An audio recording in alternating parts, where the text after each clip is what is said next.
Alright, what's up guys? Cheese here with another Clash Royale video. I recently got the Lava Hound, which has been pretty good considering I'm at 2,895. My old best was around 2,400, but anyways, I'm going to show you one of the ones that I did today. It was actually a really funny one. But anyways, I'm going to show you how to use the Lava Hound in terms of at least how it works for me. I pair him up with the baby dragon because it does the splash damage. So then you don't have little spear goblins trying to take it out easily. And then you can also run the P.E.K.K.A. underneath the baby dragon without worrying about it getting distracted so easily. I also have, you can see I have the zap there and the fireball. Huge goblin spear gobs in case they have a big, say, P.E.K.K.A. or see the fireball it took out. It was pretty bad fireball. Ice wizard. So this first push isn't actually very good at all. But like the prince and the barbarians, you gotta have something to distract them. And he actually takes a good chunk of my tower out right now, which is okay. You can always give up a tower or give up hit points on a tower. You just have to make sure that you're saving up your elixir to try to get that edge back. So like I said, I just gave up a tower, just straight up. He's going for the king tower. I fireballed it just to stop the bleeding, and you know, he's got me against the wall. But this is actually a really good time to do your push now because they're gonna try and get that 3 crown. So you can do a lot of counter moves, mitigate their elixir, and you just have to be really efficient with your elixir at this point. I dropped the cannon as a defense just in case, and then I dropped the Lava Hound all the way to the right, hoping it would avoid the Tesla, which it somehow did.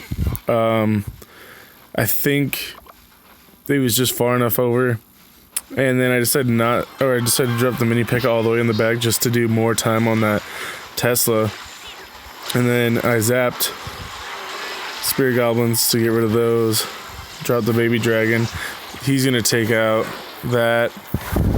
But now I've actually gotten a good enough elixir advantage that I can drop another Lava Hound. So mini P.E.K.K.A. takes out the Valkyrie. I slowed down the ice wizard. He tried to fireball me, but that didn't do much because I still took it out. And I got a hit on his tower. Now my baby dragon's hitting the archers and the tower. Brings it down enough. Now all I have to do is zap, fireball his tower.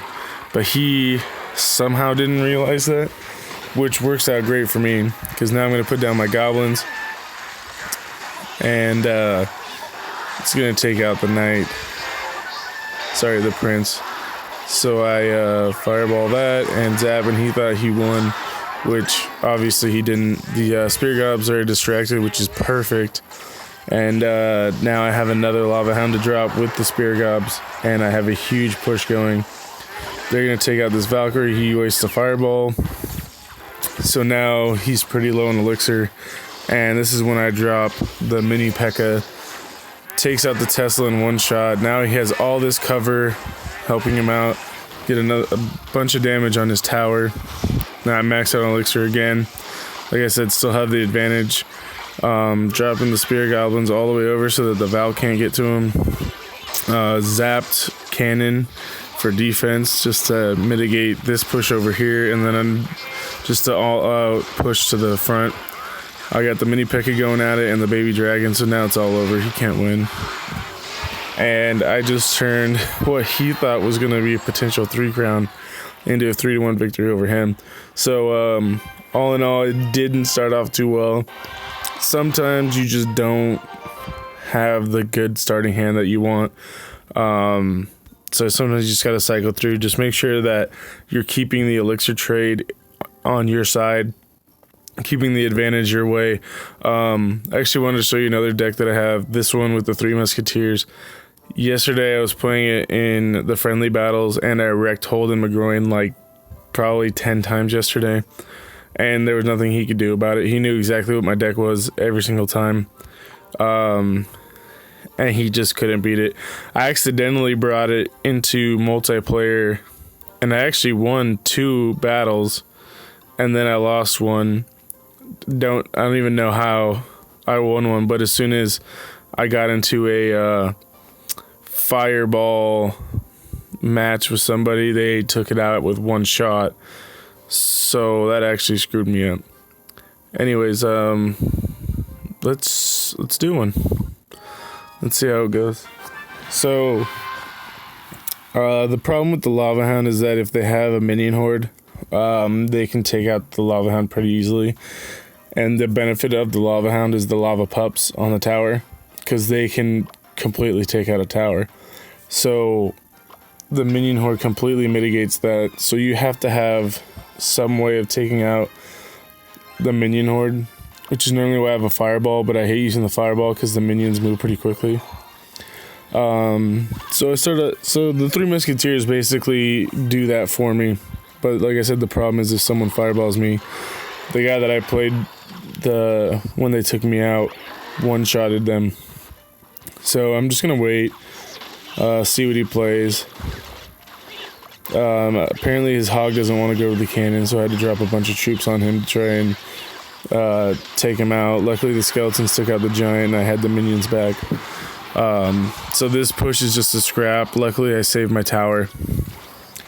But it's great because a lot of players think that they're just going to beat me because they got my tower down. Lo and behold, I still had 3 musketeers in my back pocket.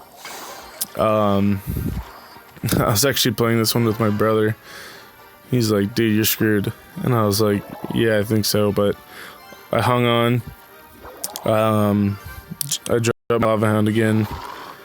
I didn't really have an elixir advantage, but if you play it right, the lava hound could take out a lot of troops just because they're all focused on the lava hound. And then you just, like I said, send these 3 musketeers down the lane. They're going to make light work of the giant. Take him out really quickly. He doesn't know what to do now. So I'm going to distract. So I don't understand why he tried to take out that other tower, but now I have 3 musketeers on his 1 tower. And that pretty much takes his tower down. He had 2 of my towers down under 1,000. But yeah, I can now 1-shot that 1 tower and then come back over and try starting to work on the other one and play defense. He kept dropping elixir pumps. I'm not really sure why. His deck isn't that high of elixir, so realistically he shouldn't need it. He's kind of just wasting them. I dropped the 3 musketeers to take out the hog, which they do, and then they're gonna take out the giant, and he plays his arrows for some reason. All his troops are just going down, and now I have a bunch of things on the board and they're coming down hot. He's probably gonna drop his barbs, which he did, but he keeps dropping the elixir pump. I have the cannon to distract the hog, so I get a last second victory in a game that he thought he was gonna win easily. So good game, GG. He really should have won that, but he played fairly stupid, and luckily I was able to cycle through my cards quickly enough and get the crown to barely edge out the win. I'm trying to push to the legendary arena. Maybe I'll do a chest opening then for you guys. Obviously I can't do what freaking Molt does and just open as many as I want, but I'll definitely try to open one for you guys. So that's gonna wrap it up for this video. Cheese out.